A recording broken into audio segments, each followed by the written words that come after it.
নমস্কার আমাদের প্রিয় শ্রোতা বন্ধু, বাংলা কাহিনী কথা চ্যানেলে আপনি শুনছেন অঙ্কিত ভট্টাচার্যের অতিলৌকিক গল্প ফেসবুক লাইভ।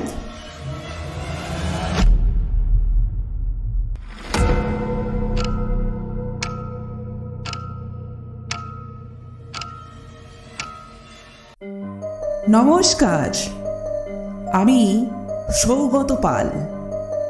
তখন আমি একাদশ শ্রেণীতে পড়ি। সাইকেল চালিয়ে অনেকটা দূরে একজনের কাছে ফিজিক্স পড়তে যেতাম সন্ধেবেলায়। প্রায় অর্ধেক সময়ে পৌঁছে যেতে পারতাম যদি ওই শ্মশানের পাশ দিয়ে যাতায়াত করতাম।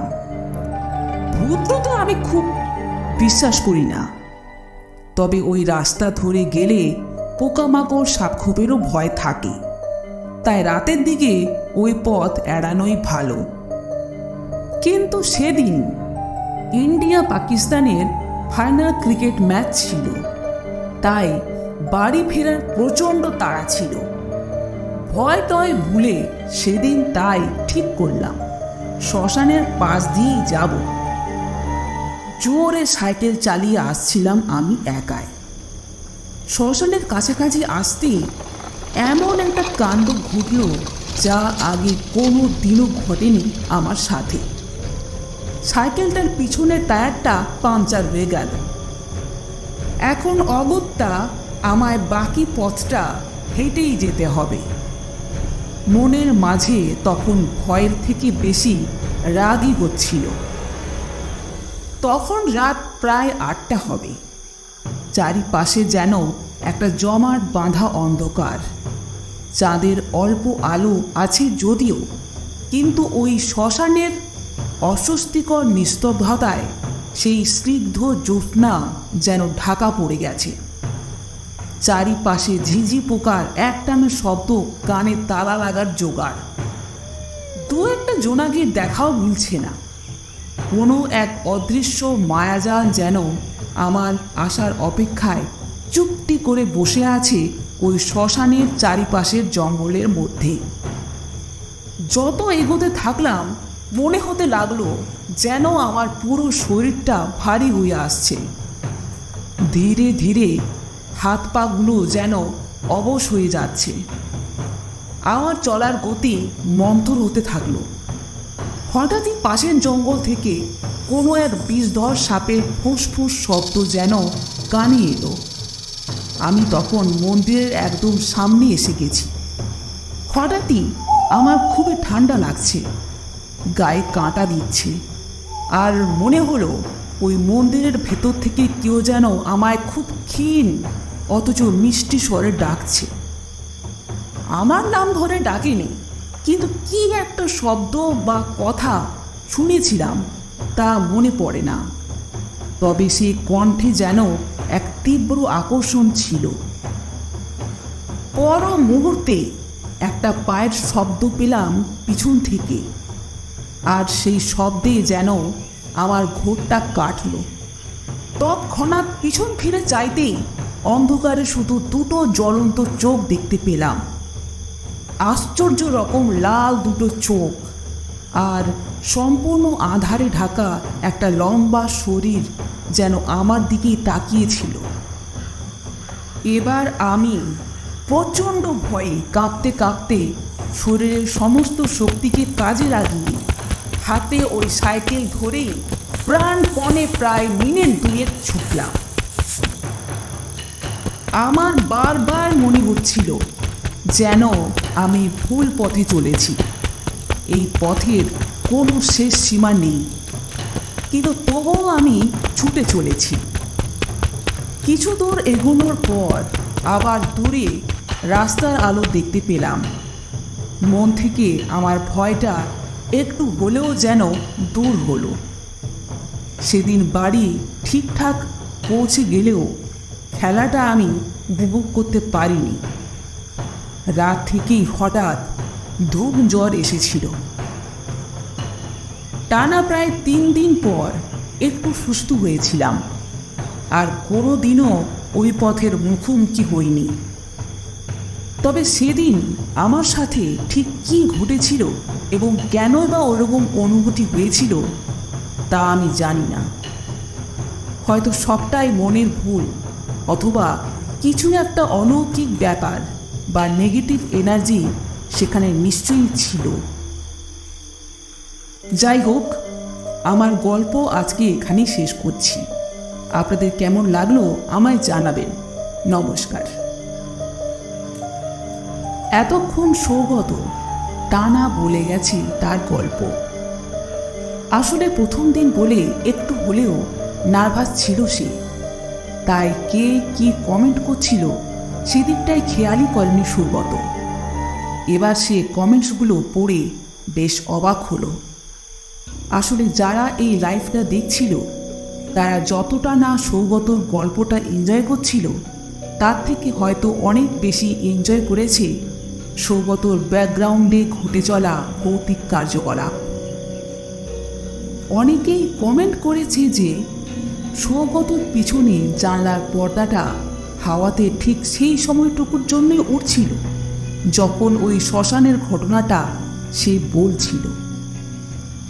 সৌগত নিজের ভিডিওটা একবার পুরোটা চালিয়ে দেখে এবং এই ঘটনাটা দেখে সে ভারী আশ্চর্য হয়ে যায়, এই ভেবে যে কাকতালীয়ভাবেই ভৌতিক গল্পের সাথে সাথে তার আশেপাশের পরিবেশেও সেই ভৌতিক আবহটা যেন নিজে থেকেই সৃষ্টি হয়েছে।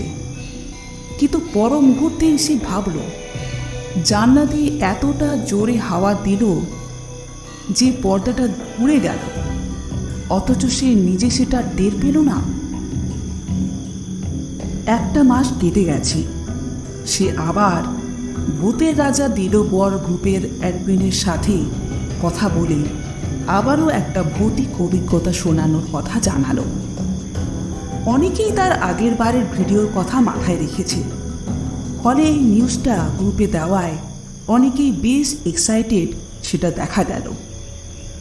ফলে সৌগতর গল্প বলার ইচ্ছে এবং উৎসাহ দুটোই তখন তুঙ্গে। আবারও রাত 9টা বাজতেই সৌগত শুরু করল তার দ্বিতীয় লাইভ প্রোগ্রাম।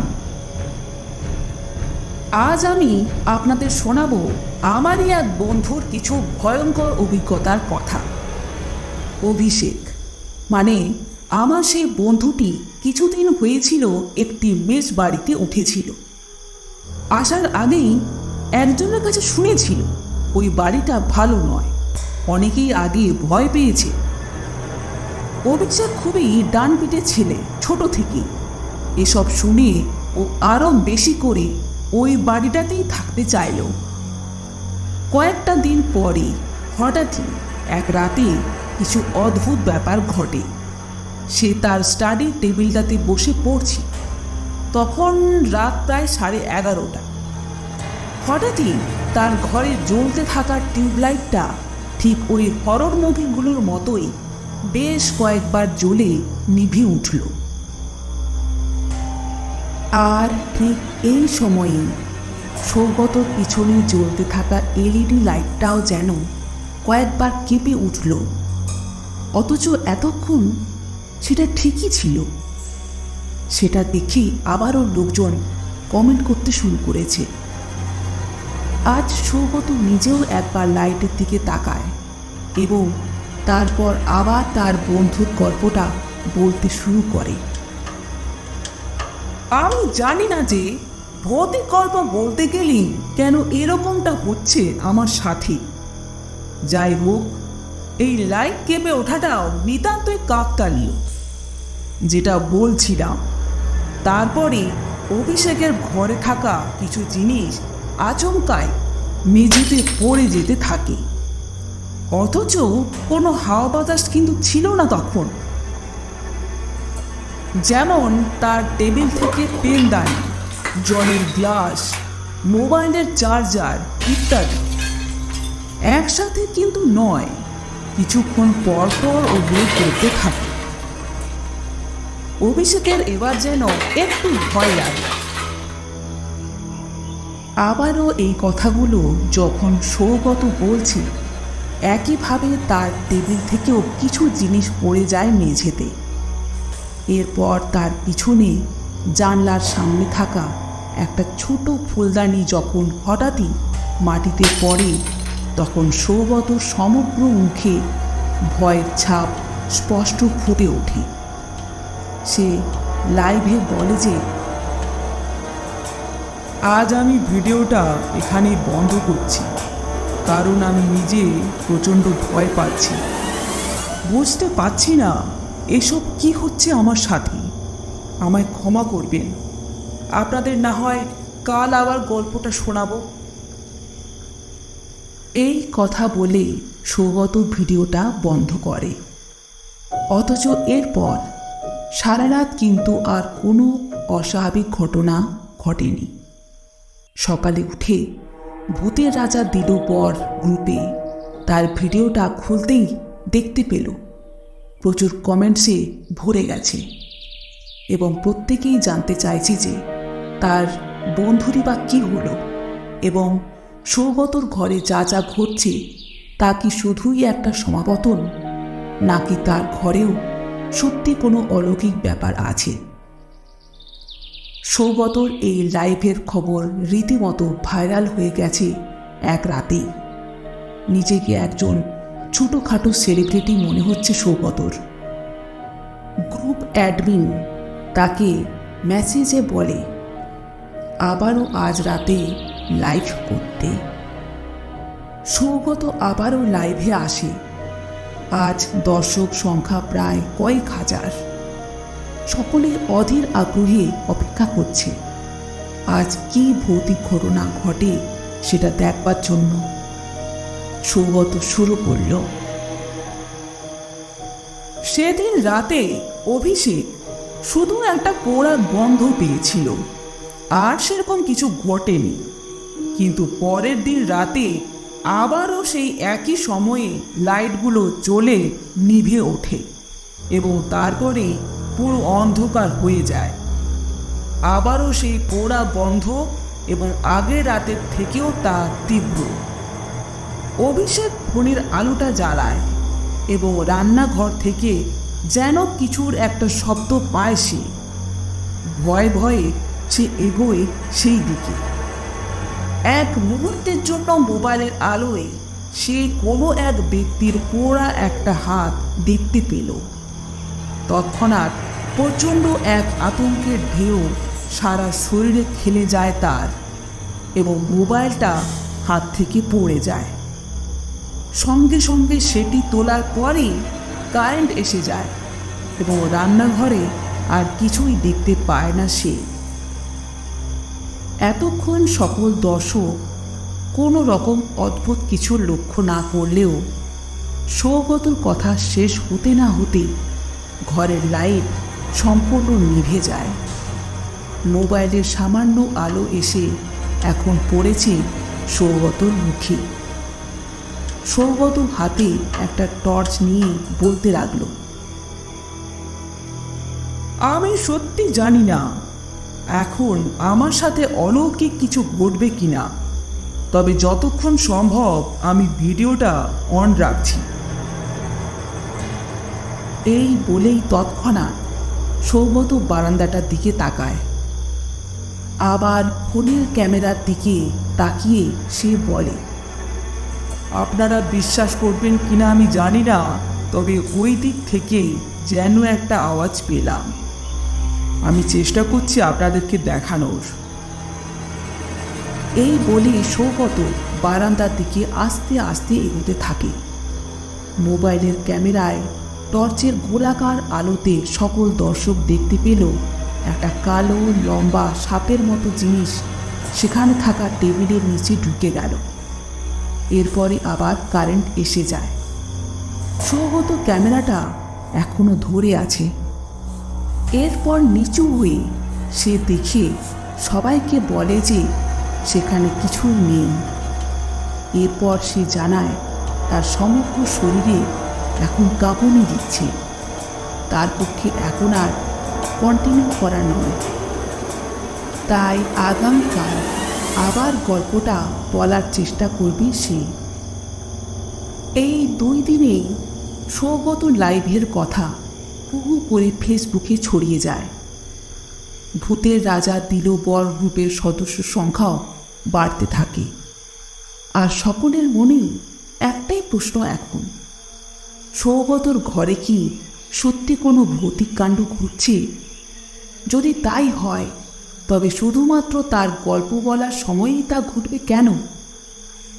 যাই হোক, সকল দর্শকের কাছে ব্যাপারটা যথেষ্ট উপভোগ্য হয়ে উঠেছে। আজ আবার সৌগত এসে গেছে লাইভে। দেখুন, গত 2 দিন ধরে আমার সাথে যা ঘটে চলেছে, যার সাক্ষী আপনারাও, সেই সকল ঘটনার কোনো সঠিক ব্যাখ্যা আমার কাছে নেই। এমনও নয় যে সারাক্ষণ আমি এসব অনুভব করছি বা দেখতে পাচ্ছি। শুধুমাত্র গল্প বলার সময়েই এসব ঘটছে। তাই আমি আজ অভিষেকের গল্পটা শেষ করব। জানি না, হয়তো এই গল্পটাই অভিশপ্ত। যাই হোক, এরপর দিন অভিষেক রাত 10টায় ডিনার করে শুয়ে পড়ে। ঘুমটা ভেঙে যায় একটা মেয়ের আর্তনাদে। উঠেই দেখে ঘড়িতে ঠিক 11:30। সেই উগ্র পোড়া গন্ধটা আবারও নাকে আসছে, কিন্তু কই, কেউ তো আর চিৎকার করছে না। এবার তার চোখ গেল আবারও রান্নাঘরটার দিকে। কিছুতে আগুন লেগে গেল নাকি? সেরকমই কম্পমান আলো যেন বেরিয়ে আসছে ঘরটা থেকে। অন্ধকারের মধ্যেই ছুটে রান্নাঘরের দিকে যায় অভিষেক, আর দেখে একটা শরীর সম্পূর্ণ জ্বলছে আগুনে। চোখ দুটো ঠিকরে যেন বেরিয়ে আসছে বাইরের দিকে। মুখের চামড়া গলে গলে পড়ছে, আর দুপাটি দাঁত যেন এক পৈশাচিক হাসি হাসছে তার দিকে চেয়ে। অভিষেক অজ্ঞান হয়ে মাটিতে লুটিয়ে পড়ে। তার যখন জ্ঞান ফেরে তখন ভোরের আলো চোখে এসে পড়ছে। সামনে যদিও কোনো পোড়া দেহ আর দেখতে পায় না সে, সেদিনই বাড়িটা ছেড়ে দেয়। পরে জানতে পারে যে বাড়ির মালিক তার বউকে ওই রান্নাঘরে গায়ে আগুন দিয়ে পুড়িয়ে মেরেছিল। আর তারপর থেকেই ওই ঘরে যেই ভাড়াটে আসে সেই ওইরকম একই রকম দৃশ্য দেখতে পায়। এই ছিল আমার বন্ধু অভিষেকের গল্প। এই পর্যন্ত বলা শেষ হতেই আচমকাই বারান্দার আলোটা নিভে যায়। তাই সেদিকেই তাকায় সৌগত। সকলেই তখন কমেন্ট করে জিজ্ঞাসা করে কি হয়েছে। কিছু বলতে যাবে সৌগত, সঙ্গে সঙ্গে একটা সজোরে কাঁচ ভাঙার শব্দ আসে। যারা লাইভ দেখছিল তারাও সেই শব্দ শুনতে পায়। ক্যামেরাটা অন রেখেই সে এগোতে থাকে বারান্দাটার দিকে। সকলের যেন হৃদস্পন্দন বেড়ে গেছে। না জানি কি বিভৎস দৃশ্য অপেক্ষা করছে সকলের জন্য। বারান্দায় পৌঁছাতেই ভয়সূচক এক আর্তনাদ বেরিয়ে এলো সৌগতর মুখ থেকে। ক্ষতবিক্ষত ও রক্তাক্ত একটা বিড়ালের দেহ বারান্দার বড় জানলায় কেউ ছুঁড়ে মেরেছে। সেই জন্যই কাঁচ ভাঙার শব্দ পাওয়া যায়। ক্যামেরাটা বিড়ালটার দিকে ঘোরাতেই সবাই দেখতে পেল সেই বিভৎস দৃশ্য। চারিপাশে ছোট বড় কাঁচের টুকরো পড়ে, আর বিড়ালটার দুটো চোখ যেন কেউ খুবলে নিয়েছে। রক্তে ভেসে যাচ্ছে তার শরীরটা। সৌগতর কথা বলার মতো ক্ষমতা নেই। সে শুধু বলে, এই জানলার ওপারে কিছুটা জঙ্গল আর একটা বড় পুকুর আছে। এখানে কেউ এসে এরকমটা করবে এটা সম্ভব না। আমি আজকের মতো এখানে ভিডিও বন্ধ করলাম, না হলে জানি না আর কি কি ঘটবে এই ঘরে। ভালো থাকবেন সকলে, নমস্কার। রাতে শুতে যাওয়ার আগে সৌগত নিজের ভিডিও কমেন্ট বক্সটা এবং ইনবক্সটা চেক করল। হাজার হাজার কমেন্টসে আর মেসেজে ভেসে যাচ্ছে তার প্রোফাইল। সত্যি মাত্র এই 3 দিনেই যেন তার জীবনটাই পাল্টে গেল। কত মানুষ তাকে চিনে গেল। তার ভিডিও নিয়ে লোকজনের মধ্যে এখন কত উন্মাদনা। সৌগতর বন্ধুর গল্প কি সত্যি অভিশপ্ত, নাকি তার ঘরে সত্যি কোনো অলৌকিক বা ভৌতিক শক্তির বসবাস আছে? দর্শক ভার্চুয়ালি যা কিছু দেখছে তার কতটা সত্যি আর কতটা মিথ্যে? ভূতের রাজা দিলু বর গ্রুপ থেকে হাজারো রিকোয়েস্ট আসতে থাকার পর অবশেষে আজ আবারও সৌগত হাজির তার ভৌতিক অভিজ্ঞতার গল্প শোনাতে। আশা করি সবাই ভালো আছে। আমি জানি না আজ আবারও ভৌতিক কিছু ঘটবে কিনা, তবে প্রসঙ্গত বলে রাখা ভালো যে ওই গল্প শেষ করার পর থেকে আজ পর্যন্ত কোনো অস্বাভাবিক কিছু ঘটেনি আমার ঘরে। আজ আমি আপনাদের আমার ভাইয়ের কথা বলবো, খুবই মর্মান্তিক। তাই এটা বলবো কিনা সেই নিয়েই একটু দ্বন্দ্বে ছিলাম। যাই হোক, আজ বলি আপনাদের সেই ঘটনা।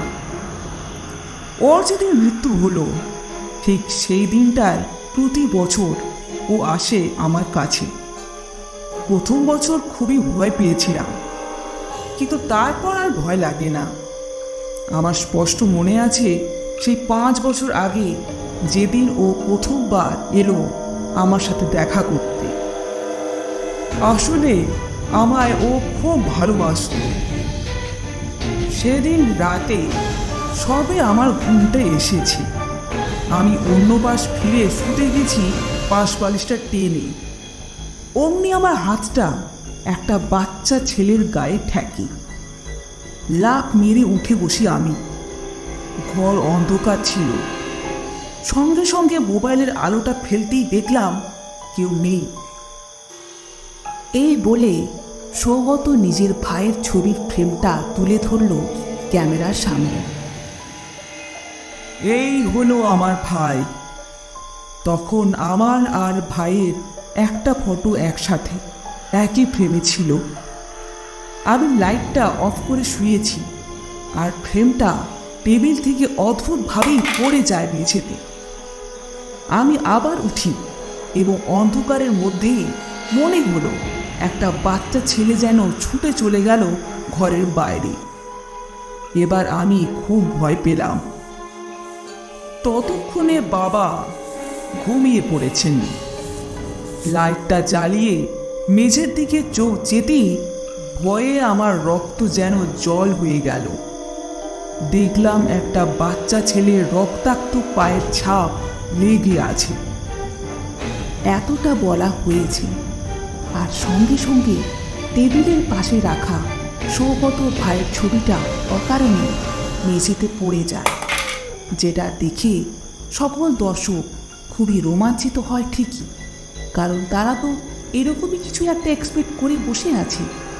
কিন্তু আজ সৌগতর চোখে মুখে আতঙ্কের ছাপটা যেন দেখুন। নিজেকে একটু সামলে নিয়ে একটু নিচের কমেন্টসগুলোতে চোখ বুলিয়ে নিচ্ছিল সে। বেশিরভাগ দর্শকই দুটো প্রশ্ন করে চলেছে, আজই কি তার ভাইয়ের মৃত্যুদিন? আর অপূর্ব মৃত্যুটা হয়েছিল কিভাবে? সৌগত একটু ভাবল, আর তারপরেই তার কপালে বিন্দু বিন্দু ঘাম জমা হতে থাকলো। আজ, হ্যাঁ, আজকের দিনেই তো ঠিক 6 বছর আগে তার ভাই অপূর্বর মৃত্যু হয়েছিল। যাই হোক, আবার বলতে শুরু করল সে। অপূর্বর মৃত্যু আজকের দিনেই হয়েছিল। অপূর্বকে জন্ম দেওয়ার পরেই আমাদের মা মারা যায়। সেই শোক আমার বাবা মেনে নিতে পারেনি। আমি আর বাবা দুজনেই মনে করতাম অপূর্ব আমাদের পরিবারের জন্য শুভ নয়, ও অপয়া। তাই ছোট থেকেই বাবার স্নেহ বা দাদার ভালোবাসা কোনোটাই সে পায়নি। আমাদের দিদাই তাকে পরম যত্নে ভালোবাসায় বড় করছিল। খুব রাগ হতো ওর উপর, জানেন। একেই তো মাকে মরতে হলো ওর জন্য, তার উপর দিদার ভালোবাসাটাও পুরোপুরি কেড়ে নিল। বাবাও কীরকম একটা হয়ে গেল। একদিন আমরা বাড়ির ছাদে খেলতে গিয়েছিলাম। আমাদের ছাদটা ঘেরা ছিল না। হঠাৎই পিছন ফিরে দেখি অপূর্ব ছাদের একদম ধারে এসে দাঁড়িয়ে অন্যমনস্ক হয়ে কি একটা ভাবছে। আমার মাথায় যেন এক পৈশাচিক বুদ্ধি খেলে গেল। মনে মনে ভাবলাম, আমি যদি ওকে এখন আস্তে আস্তে করে ধাক্কা দিয়ে ফেলে দিই ছাদ থেকে, তবে তো কেউ বুঝতেও পারবে না, ভাববে খেলতে গিয়ে পড়ে গেছে। তবে বিশ্বাস করুন, ও নিচে পড়ে গিয়ে যে আর কোনোদিনও উঠবে না সে কথা আমার মাথায় একবারও আসেনি। আমি ভেবেছিলাম হাত পা ভেঙে যাক কিংবা মাথাটা ফেটে গিয়ে কিছু মাস বিছানায় শুয়ে থাকবে, আর সেইটুকু বদলা নিয়ে আমার কিছুটা হলেও মনে শান্তি আসবে। যেমন ভাবা তেমনই কাজ। সঙ্গে সঙ্গে ওর পিছনে গিয়ে বললাম, কি রে ভাই, পড়ে যাবি তো, এদিকে আয়। এই বলে ওর হাতটা ধরে নিজের দিকে না টেনে হালকা করে উল্টো দিকে ধাক্কা দিলাম। পর মুহূর্তে একটা ভারী জিনিস মাটিতে পড়ার শব্দ হলো। নিচে তাকিয়ে দেখলাম ওর মাথাটা একটা আধ টুকরো ইটের কোণায় লেগে গল গল করে রক্ত বের হচ্ছে। জানেন, মজার ব্যাপার হলো আজ পর্যন্ত কেউ জানে না যে সেদিন ভাইয়ের মৃত্যুটা শুধু অস্বাভাবিকই ছিল না, ওটা একটা মার্ডার ছিল। হ্যাঁ, আমি আমার ভাইকে খুন করেছিলাম। এই কথা বলেই সৌগত ঠোঁটের কোণে যেন একটা শয়তানের হাসি ফুটে উঠল। এবার তার ঘরের লাইটটা নিভে গেল। আর তখনই সৌগত মনে হলো এই অন্ধকারের মধ্যে কেউ যেন তার পিছনে এসে দাঁড়ালো। এতক্ষণ সে যেন একটা ঘোরের মধ্যে ছিল। কাউর পায়ের শব্দে যেন সৌগত স্বাভাবিক হলো। এতক্ষণ সে যা বলে যাচ্ছিল সে কথাগুলো সে আদৌ বলতে চায়নি, তাকে দিয়ে যেন কেউ বলিয়ে নিচ্ছিল সেগুলো।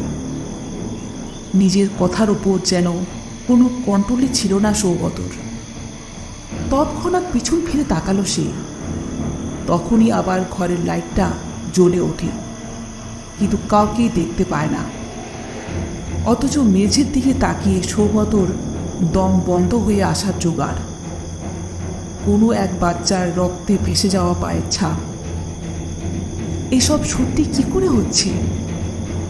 সৌগতর মাথা যন্ত্রণায় ছিঁড়ে যাচ্ছে। হঠাৎ তার চোখ গেল ফোনটার স্ক্রিনে। সকলে এখন কমেন্ট করে বলছে সৌগতকে পিছন ফিরে চাইতে। তার মানে দর্শকরা পিছনে কাউকে দেখতে পাচ্ছে কি? সারা শরীরে এখন তার প্রচণ্ড এক ভয়ের স্রোত আছড়ে পড়ছে। সকল দর্শক এখন পুরো ঘটনাটাই লাইভ দেখতে পাচ্ছে। তারাও যেন তাদের বিশ্বাস বন্ধ রেখে বসে আছে। পিছনে তাকালো সৌগত। এও কি সম্ভব?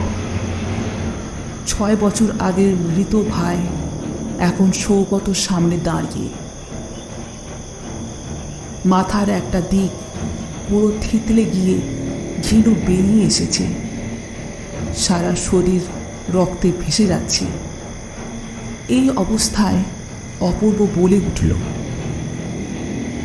দাদা, কেন মেরে ফেললি আমায়?